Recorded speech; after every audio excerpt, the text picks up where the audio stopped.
অনেক সংগ্রাম, রক্ত আর সম্ভ্রমের বিনিময়ে অর্জিত স্বাধীন সার্বভৌমত্ব দেশ বাংলাদেশ। ১৯৭১ সালে রণাঙ্গনের বিভীষিকাময় ইতিহাসের সেই স্মৃতি আজও ভুলতে পারেনি অনেকেই। তবে ৭১-এর যুদ্ধে শহীদ যশোরে শার্শা বেনাপোলের অনেক শহীদদের গণকবরের সন্ধান ও সংরক্ষণ করা হয়নি আজও। যশোরের সীমান্ত এলাকা বেনাপোল, শার্শা, কাশীপুর সহ সমগ্র যশোর এলাকায় চলে খুন, ধর্ষণ, অগ্নিসংযোগ, চলে পুড়িয়ে নৃশংস সহ হত্যাযজ্ঞ। পাক হানাদার বাহিনীর হাতে ব্রাশ ফায়ারে জ্যান্ত পুঁতে ও নির্যাতন করে হত্যা করে অনেককে। মেরে একই জায়গায় ফেলে রেখে যায়।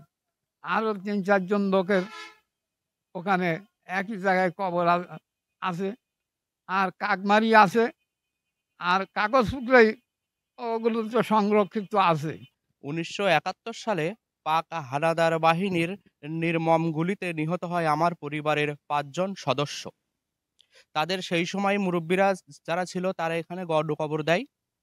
পরবর্তীতে সরকারের পক্ষ থেকে কিংবা কোনো প্রকার দেখভাল করেনি কিংবা কেউ খোঁজ খবরও নেয়নি। বেনাপোল, শার্শা, নাভারন ও বাগ আচরা এলাকায় নির্জন স্পটে দেয়া হয় গণকবর। তবে অধিকাংশ গণকবর চিহ্নিত সহ সংরক্ষণ করা হয়নি। এসব গণকবর চিহ্নিত করে সংরক্ষণ সহ স্মৃতিস্তম্ভ নির্মাণের দাবি স্থানীয়দের। এই ঈদে জামা জুতো অ্যাক্সেসরিজের ডিসকাউন্ট।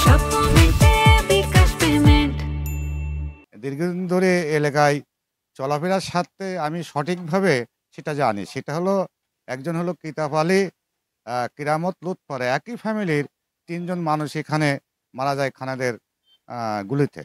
আর এই যে হানাদার বাহিনী এসে আমার চাচারা ওই যে বাড়ি যে গর্থই ওরা যে জায়গায় ছিল একই জায়গায় ৫ জন আর মারা যায়। তার ফলে ওনারা ৩ বাপ্পুই, পিতা কিতাব আলী, লুৎফার, কিরামত, ৩ বাপ্পুই, ওর ভাগ্নে উসমানের এক মেয়ে।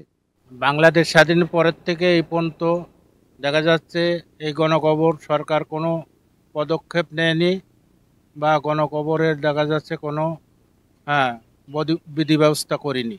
এই পর্যন্ত সেইভাবে গণকবর হয়ে আছে। বেনাপোল, কাগজপুকুর, নাভারন ও জামতলা সহ শার্শার বেশ কয়েকটি গণকবর সংরক্ষণ ও কাশীপুর পল্লীতে বীরশ্রেষ্ঠ নূর মোহাম্মদের স্মৃতিসৌধের নির্মাণ হলেও এখনও সীমান্ত এলাকায় ছড়িয়ে ছিটিয়ে রয়েছে অসংখ্য গণকবর। এসব গণকবর সংরক্ষণের জোর দাবি জানান স্থানীয়রা।